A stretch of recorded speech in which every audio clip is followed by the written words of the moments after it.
Hello, everybody. Welcome to another episode of the Thriving Adoptees podcast. And I'm laughing because I didn't check how to say your surname. It's actually very British, Pusey. Okay, Pusey. Okay. British. That's very British. It's a British name. Yeah, British English. Yeah. You are the first Pusey I've met. Welcome to the show, Marcy Pusey. Thank you, Simon. So, listeners, you're in for a real treat. This lady is Marcy. She's a mum of four. Two of your kids are through adopted from the foster system, and she is a TEDx speaker. How many TEDx speakers have we had on this program, on this podcast? Not very many. So welcome. Really looking forward to a deep dive into some really juicy stuff that's going to really set our listeners' hearts flutter. Yes, thanks for having me. I'm excited too. Yeah. So, listeners, before I press the record button, Marcy and I, not Marcy and me, that's incorrect grammar, I believe. We came up with the title for I came up with a potential title for the podcast, and Marcy loved it, and it is The Other Side of Shame. So what did you like about that, other than the other ideas I'd had before, which didn't set you on fire? Yeah, I love. So when we talk about shame, we often feel both resistant to the idea of it, but we also, I think, can all feel it. It's a human experience, like you said. So we're all familiar with it, and so the idea that there's something on the other side of it, we're not just removing it so that you're standing there. Great, I have no shame, but what do I have? We're recognizing the human journey of moving through a very real and often valid experience, though shame, I don't want anyone to stay there, and moving on to something different. And in this case, we're really talking about moving on to something better and healthier and more supportive of you, your relationships, and the family that you're raising. Beautiful. So what is on the other side of shame then? Yeah, that's a good question. We're just going to brainstorm this out. When I think of what's on the other side of shame, both personally and what I've experienced, the words that come to mind are peace. I know that word can be overused, but I think of it as just a deep settling of my spirit and soul. Maybe attached to that is relief. And then from there, even some confidence or some groundedness in who I am and what I'm here to do, even if there are voices around me that disagree or want me to be something different or go a different direction. There's now, after shame, I think, a kind of groundedness in which I can stand in the face of those voices and say, yeah, that sounds like your worldview, and here's mine. And I have some confidence in it because of the journey and the work I've done. Are there other words that come to mind for you when you think of on the other side of shame? I like yours. I liked yours, and like you. What does it say on your website? I'm a person of God. What does it say? Yeah, it does say something like that. Yeah, I'm a person. I don't remember what it says, but I am something like that. And so I'm with you. I'm with you on the spirit stuff. Yeah. With you on the spirit stuff.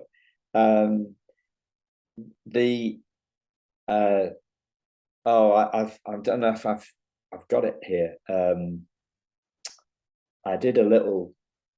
came up with something that describes a process or steps, not a steps to follow, like the 5 steps to getting beyond shame.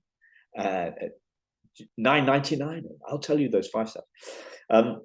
So there's the kind of the pain of not being enough.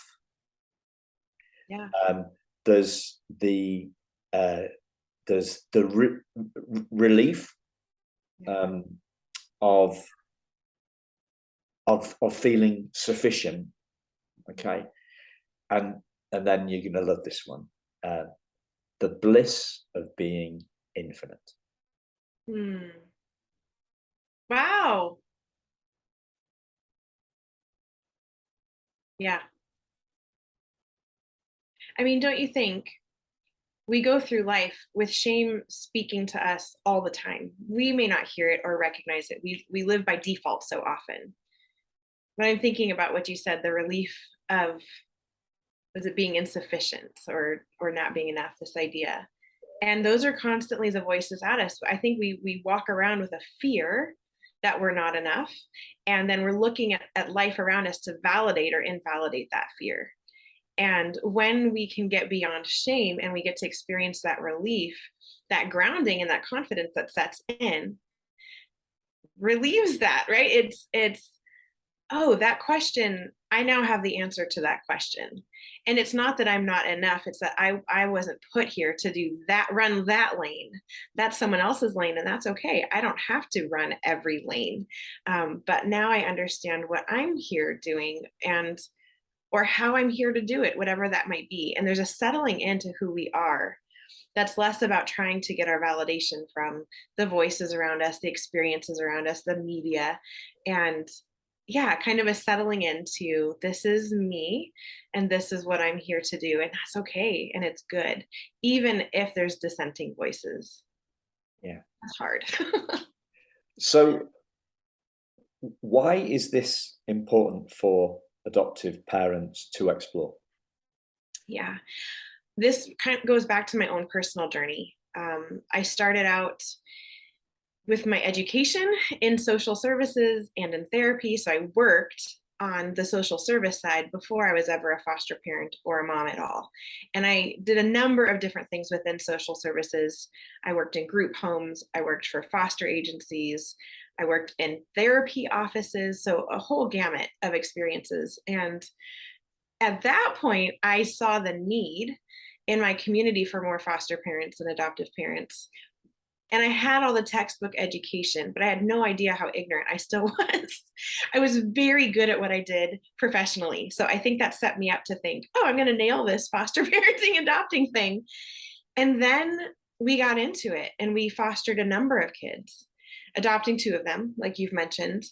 And my tools didn't work in my own house. Like they had worked with other families, but I was also working with families who had, children on the autism spectrum or emotional developmental delays. So they weren't specifically always children of trauma coming through a foster system where attachment dysfunction was so prevalent, right? And so what I learned pretty quickly are that the tools I had for behavior modification, for, some of that cognitive therapy work, which was where I leaned, just wasn't effective. And so I very quickly, to answer your question, became a mom in distress, right? Because I chose to foster to do a good thing. And I had these messages, these ideas in my mind that I was going to be kind of this noble rescuer. I mean, maybe not that distinct in my mind, but certainly beneath the surface was this idea that, I was going to be one of the rescuers to come in and whisk this child off their path of destruction and give them the life and love that would heal them. And what I began to experience is that the life and the love wasn't healing them, but my belief system told me that it should. And then added to it, being a person of faith, I understood that I'm a conduit of God's love. So if they're not healing, it's not because God's love is broken, it's because I'm broken. And I began to develop a very strong sense of shame, which motivated me to really try harder to make their behaviors reflect my nobility in saving them, right? It became this cycle just because I had this quiet voice saying, if they're not healing and you're loving them, then you're not loving enough. Something in you is broken. And that's when I eventually wrote my first book, Reclaiming Hope, Overcoming the Challenges of Parenting Foster and Adopted Children. And that book was birthed from a place in me that was asking a question, like, does anyone else think this is hard? Because when I see the posters, everyone's smiling. You've got these beautifully blended families running through wildflowers.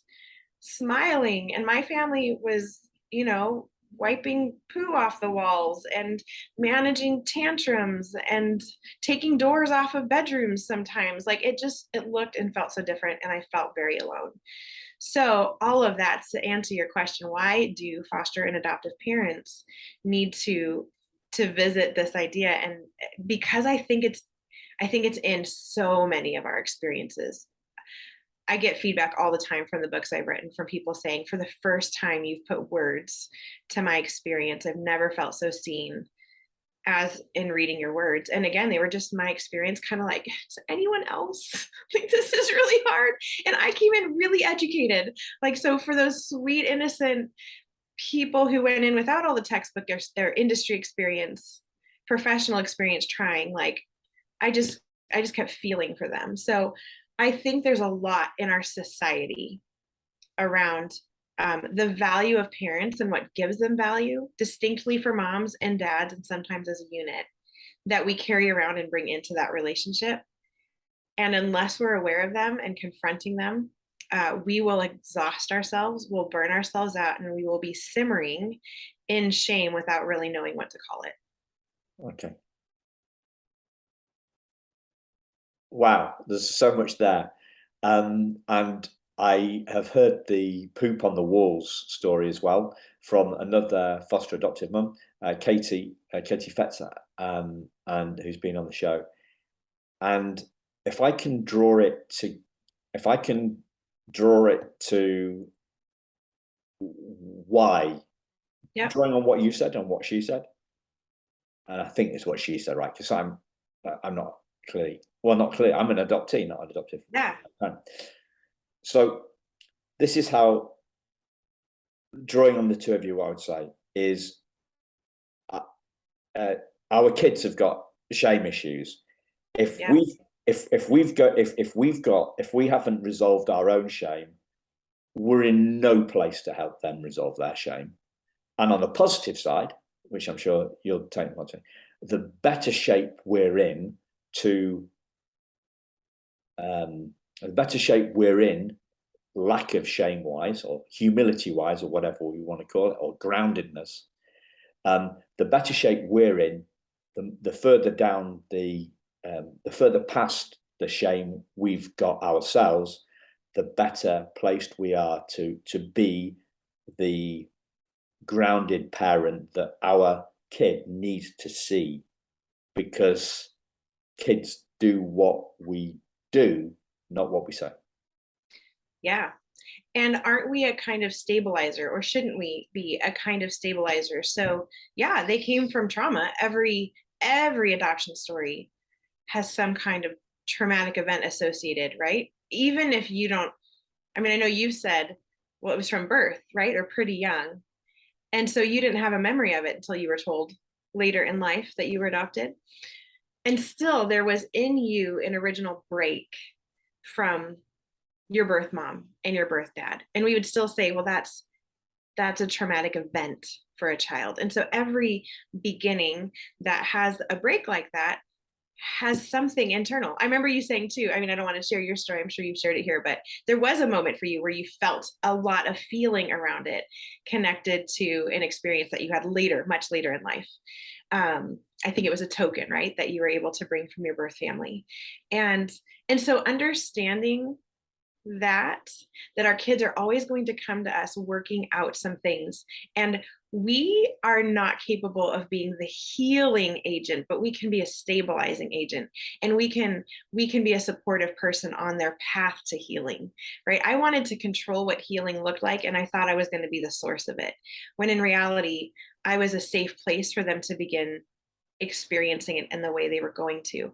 When I was able to shift my mindset from my love is supposed to heal them and it's not working, to my role is to love them no matter how it appears to be working, and create safe spaces for their journey, and also know how to keep myself feeling emotionally safe and stable, though I showed up so differently. And that's what you're saying, is that when we can come to it from that healthier place, we can actually create a stabilizing force, where when they're just kind of like zigzagging through life trying to figure it out, we're this straight line, and they can bump up against us. They're going to keep going back and forth, but we're stable. And I think what can happen is that when our belief system is this anxious energy around, oh shoot, you're not healing, there's something broken in me, we're not that straight stable line, right? And the kids feel even more like this isn't a safe place. It's out of, somebody needs to be in control here, so I guess I'll take over. And yet they're really the least equipped to take over.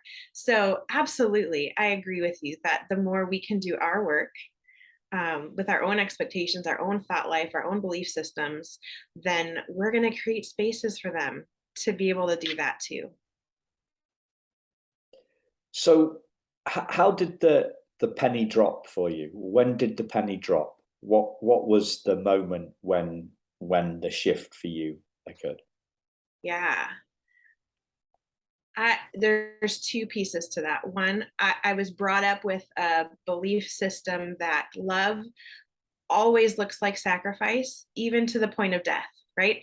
If it kills you, but you've sacrificed, that is what love looks like. And I think that's a misconstruction of some things biblically that have made it just so concrete. That's the only way to love. But I had this in me. So all I knew to do was pour, pour, pour, pour, pour, pour, pour, pour, pour, pour. And if it was killing me emotionally, energy, at all the different levels, like almost the better. You know, it's almost like this martyrdom message there. Well, my therapist at the time said, Marcy, you expired. Your survival skills have expired. And what that looked like for me was I slept basically for a year and a half. I mean, I would get myself up to try to be present for my adopted kids when they got home, because they had much greater needs than the as I'm saying, had greater needs than the birth children, very different, more time consuming needs.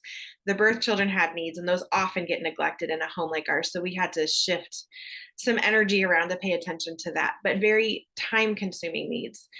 And so I kept going to the doctor for an entire year, and they just kept, I lived in Germany at the time. So they just kept saying, it's just, you're a tired mom. You have 4 kids.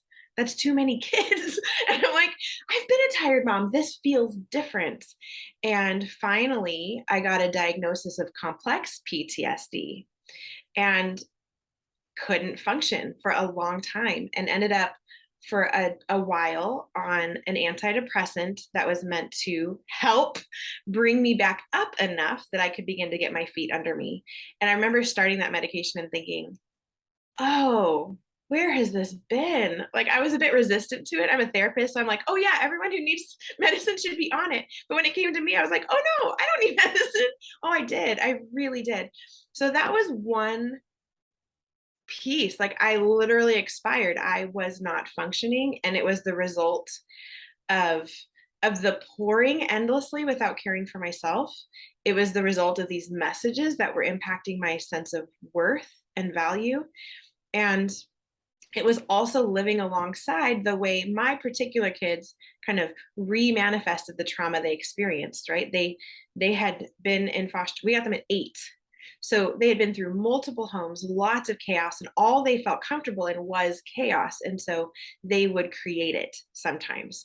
So there was a PTSD connection to that experience too. That was the first penny drop. Then the very next thing was during a time of prayer, I heard God say something to the effect of, Marcy, love looked like death for you because that's what you needed.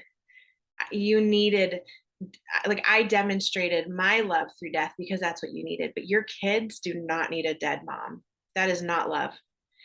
And it was this huge epiphany that, when I say it, sounds so simple, but in that moment for me was like, oh, you mean I can choose life? I can choose health.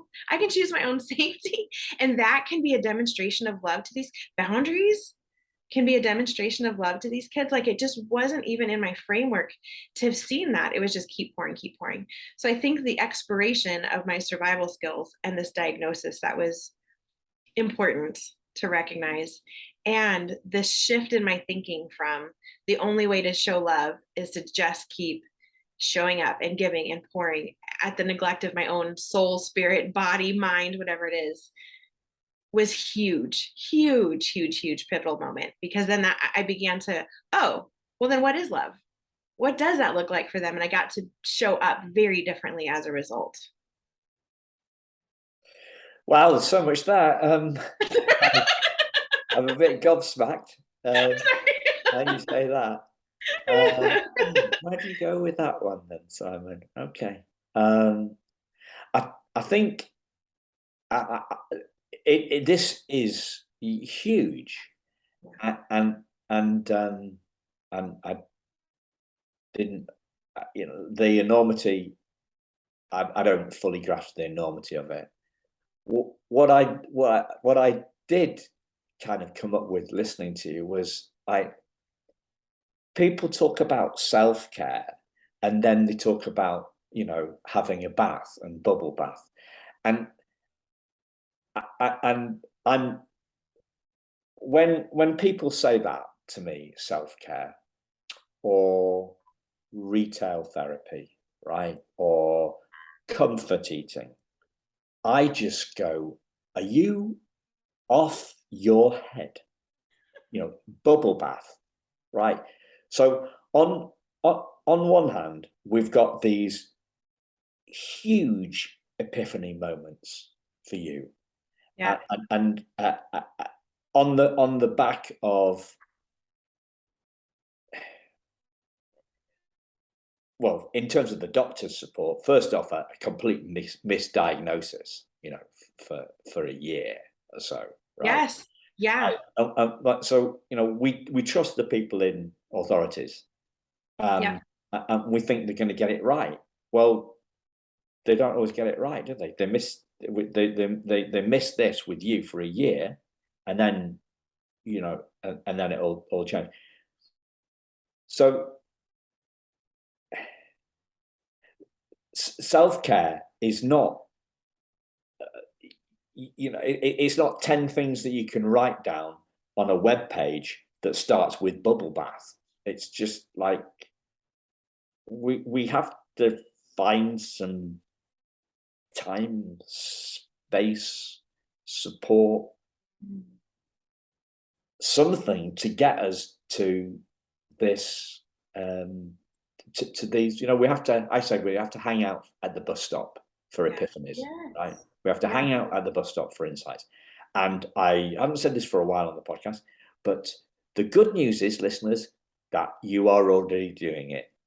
And I said, I'm trying to say that without being patronizing, right? You are one of the few listeners. We've had 25,000 downloads of this podcast since April last year. And that is a tiny number, right? That is a tiny number compared to the number of adoptive parents out there. So congratulations, listeners. You are in the right spot. You are using your time when you're driving, or when you're ironing, or when you're walking the dog. That's when I listen to podcasts, by the way. You're doing the work. You're listening in. You're on the right side. Sorry, excuse me.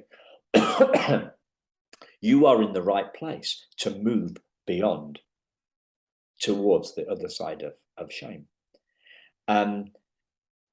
But look at what society is doing when it's talking about bubble bath, retail therapy, and comfort eating. It is doing us a huge, huge disservice. Huge disservice.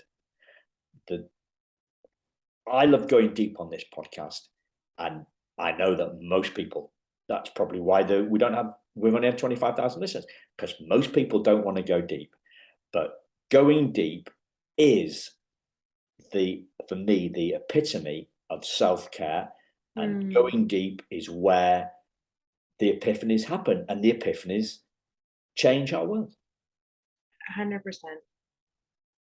Yeah. I mean, don't get me wrong. I love a good bubble bath, and it feels good, but it's a really, really short-term solution to giving me maybe 5 more minutes where I can keep it together with somebody, right? It's not the soul. I mean, I say soul because it's like the deep inner work that needs to happen, the deep, deep inner change that gets embodied and comes out through me versus me striving to build something in, right? It is the thought changing, it's the being willing to sit and confront the beliefs you hold.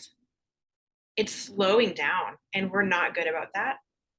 Me as much as anyone, I think in our world of slowing down and being willing to listen to our thoughts or recognize feelings. I know some people have different experiences with thoughts versus feelings. So whatever one becomes the most evident to you, being willing to stop and question it. Like, oh, is that true? This is just an example. I used to hold a very deeply embodied belief that I was not worth fighting for. Long before, romantic relationships. I mean, from my own just childhood, I think it was that question I was walking around with that I mentioned earlier. We have these fear-based questions. Am I worth fighting for?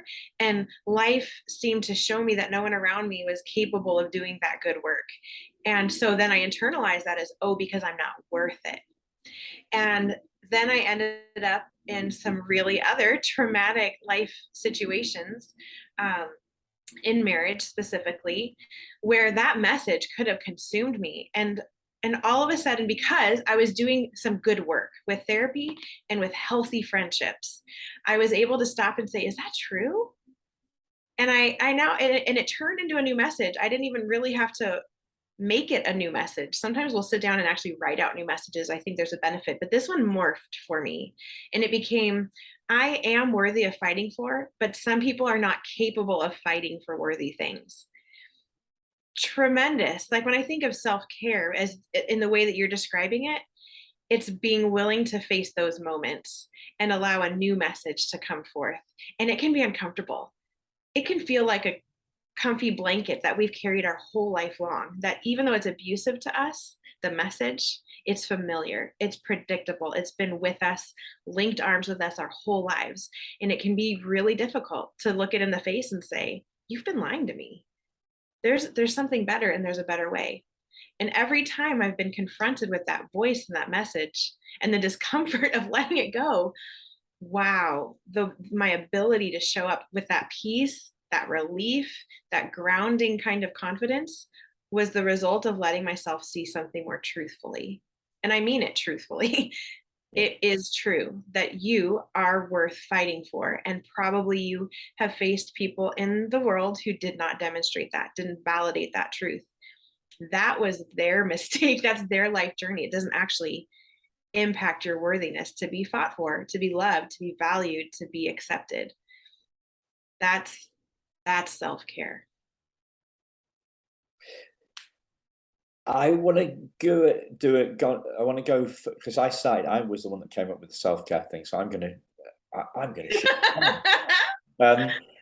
share some stuff I'm fascinated by the identity piece. So I would go from self-care, I would go to kind of like self-knowledge, and the metaphor, the story that I've heard from my favorite speaker, author, guy on this at the moment, uses a metaphor of a moth to the flame, right? So the moth is drawn to the flame. So the flame is the truth of who we are. The moth is the ego, right? And the ego is drawn. So we're all looking for happiness. We're drawn to the essence, the essential happiness and content and peace of who we truly are. We're drawn to it, but we're drawn to the flame. As the moth gets closer, so the moth is drawn to the flame, and as it gets closer, it gets hotter and hotter, which is the painful bit, and then it hits the flame, and it dies, because the ego was never who we were. It was just a temporary, false sense of self. It was this. I've heard it expressed as, you know, earth, ego, earth guide only. Mm.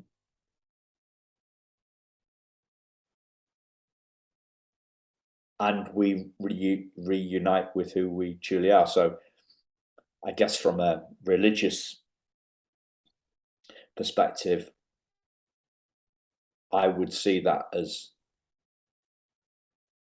a non-religious guy giving a religious perspective on it. That's realizing we're a child of God. But yeah, but as a child of God, you'd be better off. You'd be in a better position to clarify that. that's great. I think for the listeners.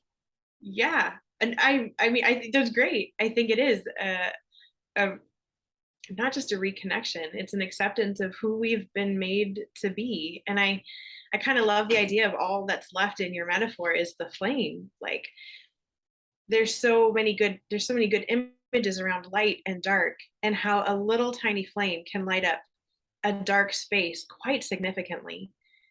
And that ego kind of dying to the flame, then all that's left is for you to shine.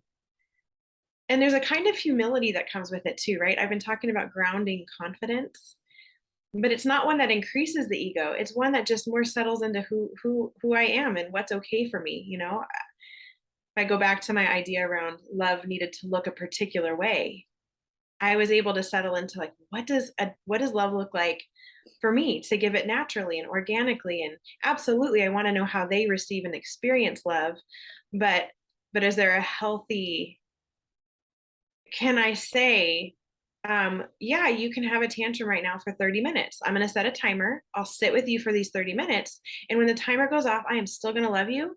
And I'm going to return to the other kids in the family who aren't tantruming. And I'm going to spend some time there. That's good for my mental health. It's good for you. It's good for them. That wasn't part of my concept before. I had to be able to look at who am I in this story? Because otherwise the message was, I made a mistake. God picked the wrong person. I did a disservice to these kids because I thought I was the right parent and I'm not, right? All these other messages come in, and then we're living our lives with regret and resentment and anger and frustration, when really it's, yeah, I came up against that flame a few times. And what was left was the essence of me, and what it meant to live in this space and to believe that I had something to offer them, and they didn't need to validate it. They got to just be them on their journey, and I can still be me regardless. And that was a huge turning point. So bringing it back to your flame metaphor, yeah, I got to see, yeah, absolutely, that I'm a child of God. But even then I have to sit with, what does that mean? There's stories we're given around that too, right? So even then I had to sit and say, what does that mean to be here on earth, understanding that I'm a child of God in the midst of things that are just so hard and confusing, and come to some understanding about that. So I actually ended up hiring like a purpose and clarity coach who is certified in Myers-Briggs, a really, really profound psychological tool. Some people might leap to like, oh, it's a personality test. No, it's actually a psychologically founded and based tool. Clifton Strength Finders, also certified in, who had an approach to working with me that was very strengths oriented, looking at the natural cognitive wiring of my brain and where am I strong and where do I need the support of others. And that helps me so much too, to see who I am in the world I've been placed in and what do I have to offer, and then not expect of myself to show up like someone who was made differently. I kind of use this metaphor that, you know, I saw all these hammers in life and thought I had to be a hammer too. And through that work, that personal development work, learned I'm a spoon. I'm a really dinged up spoon because I've been trying to nail nails in the wall, but I'm here to do a different thing, and I can champion those hammers. We need hammers in the world, but I could also recognize that I'm not one, and I've got my own thing. I get to scoop ice cream into people's mouths or whatever, wherever we want to take the metaphor. And that was just such a profound part of my journey too. Yeah. I'm going to stick with your ice cream metaphor. and I'm going to link it into something that I came up with. And I don't know if I've talked about this on the podcast, or because I've talked about it with a few people and they think it's a bit nuts, and I'm really thinking about that because it is, right? So it's like ice cream is a metaphor for insecurity. Mm. Okay. I've just come up with an extension to the metaphor. I like this. So, ice cream is a metaphor for insecurity. Now, and it comes in a whole load of different flavors. And I don't scoop ice cream. I scoop cereal. Carry on. Cereal is a metaphor for insecurity. Okay, keep going. It's good. So adoptees is their metaphor. Their ice cream is vanilla flavored, right? So and it's the not good enough because my birth mother didn't keep me. Line belief. Adoptive parents, they have their insecurity. They have their insecure ice cream as well, but theirs is chocolate flavored. Theirs is chocolate flavored. Okay, and that,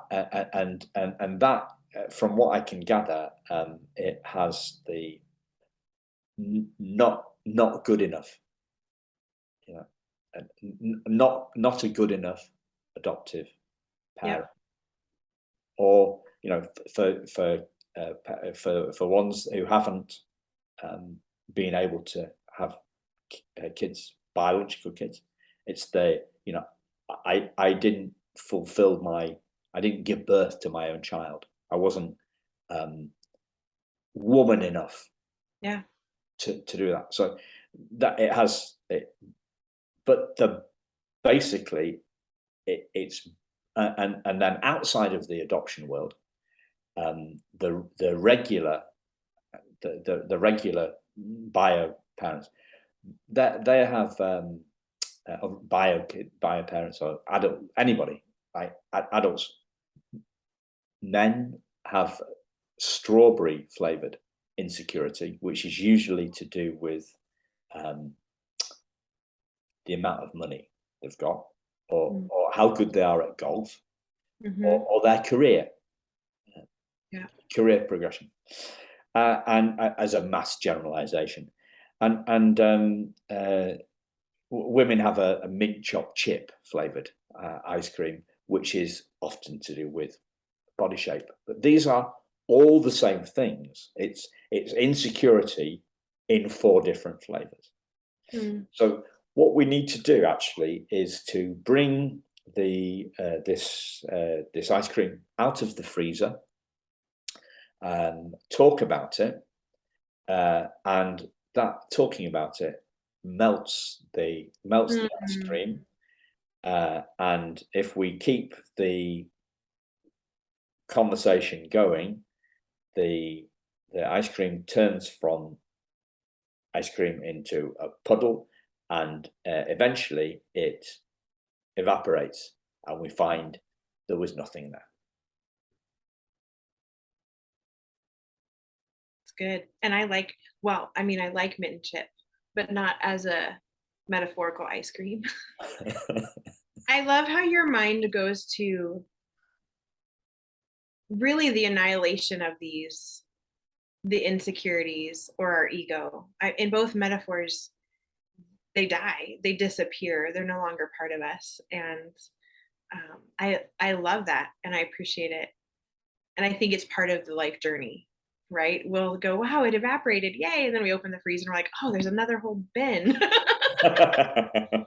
And we'll keep addressing it, but we're constantly freeing ourselves up to be more and more healthy. I mean, ultimately, that's how I feel now. I feel like I'm the healthiest I've ever been, and that there's still a lot of health work to do.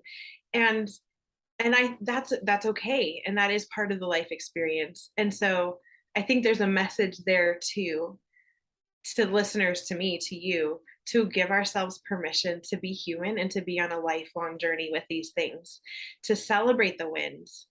I had the silliest win the other day. I caught a thought, I caught a belief out of the blue. I was making eggs. I love eggs, and I wanted a third one. And I felt guilt. And I was like, whoa, what's that? It's been there my whole life. But this time, I don't know. The ice cream was out of the fridge and I saw it sitting there. Like, what is this? I realized I have a belief that like 3 eggs are for fat girls and undisciplined people. And I don't know. I have this whole thinking that like 2 eggs is fine. What sort of freak goes for 3 eggs?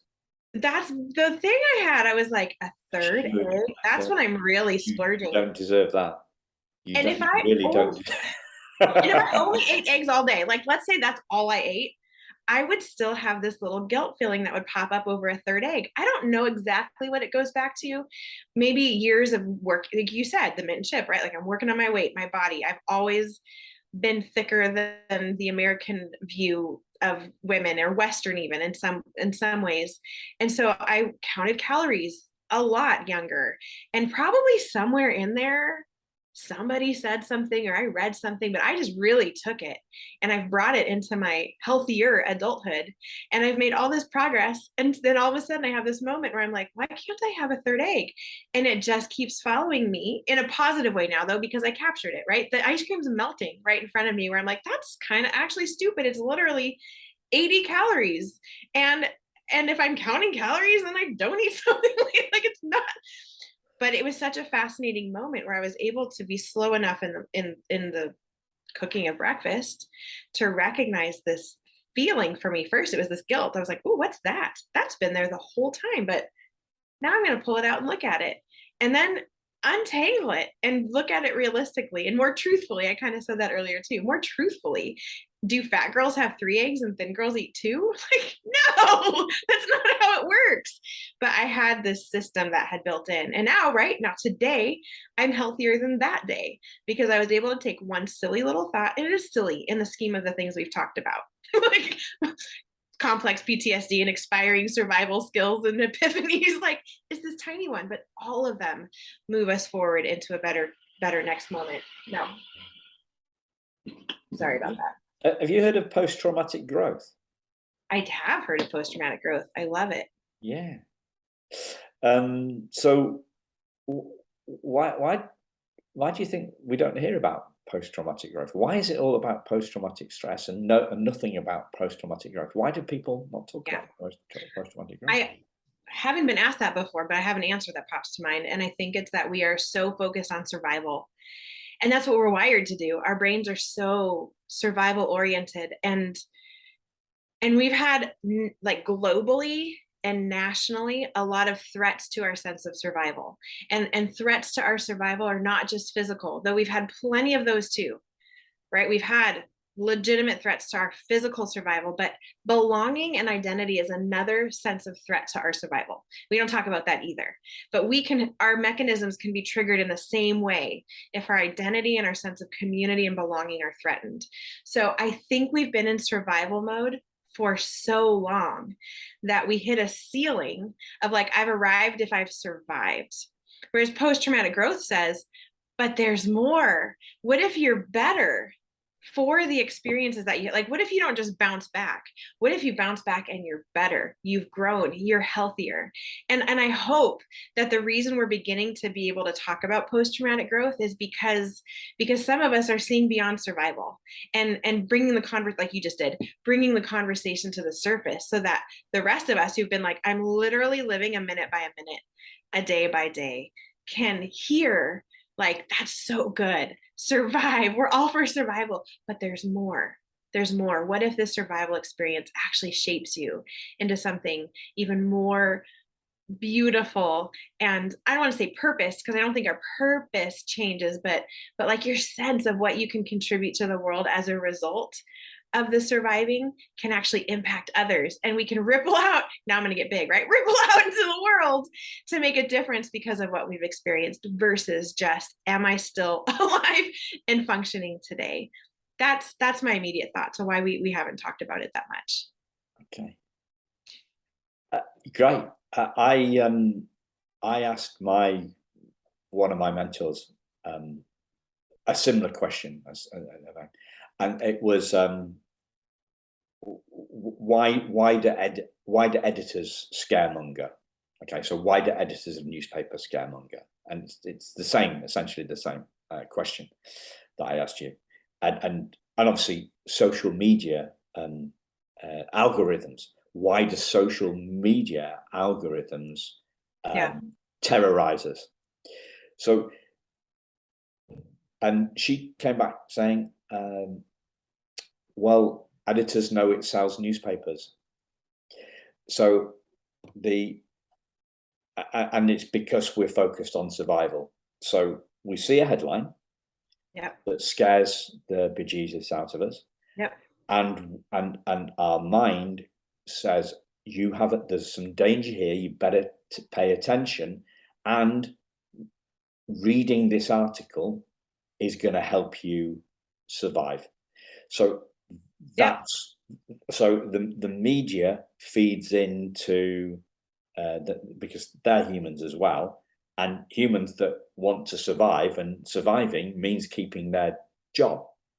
Yes. So and for the social media guys, the social media networks, it's the same thing. The more fear they spread, the more, and anger especially, the more their pages are looked at. The more pages they're looked at, the more money the company makes. The more money the company makes, that it's on a negative vortex, and we are influenced by that. So we're existing within the media landscape, and it's affecting us. And so I'm not just sharing this as a philosophical point and denigration of media and social media. I'm saying this, listeners, so that you can be aware. Like Marcy picked up this thought. She realized that 3 eggs did not make a bad person. She became aware of it, and I'm laboring the point because I'm making you aware of the environment that we're operating in is stoking our flames of insecurity, and also the adverts do the same with what we look like, and our career success and all those things, and they know that we are emotionally driven. A friend of mine has just started on a diet, and there's a before and after. The person that sold her the nutrition plan and personal training all combined in, and presumably at some exorbitant fee, showed before and after pictures, and she was so ashamed she wouldn't have a before picture done. So this is the world that we're operating in, and we are conditioned to operate. So conscious of time, what else can you share with the listeners on the back of our last 3/4 of an hour that you think would help? I'll tie us up.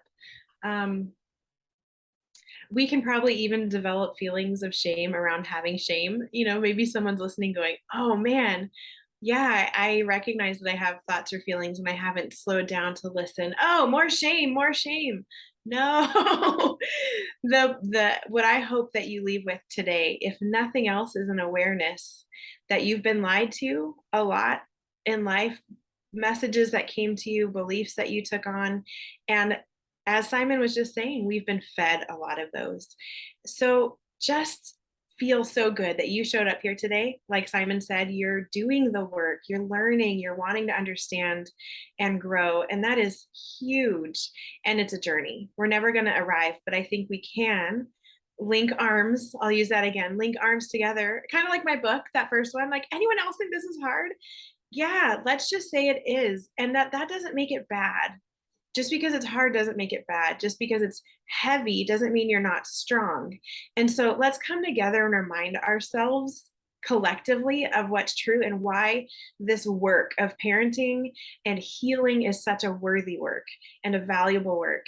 And you deserve the work that you put in and what you get out of it, whether you're not adoptee having to do that or an adoptive or foster parent. And so just keep doing what you're doing, listening to this podcast and doing that good work. I've got a community on Facebook. We can drop the link that's free, just a Facebook group for people who need a safe space to talk about hard things. And I've got some other resources out there if you want to stay connected, but just keep doing the good work and slowing down and listening to those messages and challenging them and showing up the bright lit up way that you were meant to shine. Yeah. So as always, listeners, there's links in the show notes. So there'll be links to Marcy's resources and the website. And shame about being ashamed. I've not had that, but I have done a lot of worrying about worrying. Yeah, we can really compound it, can't we?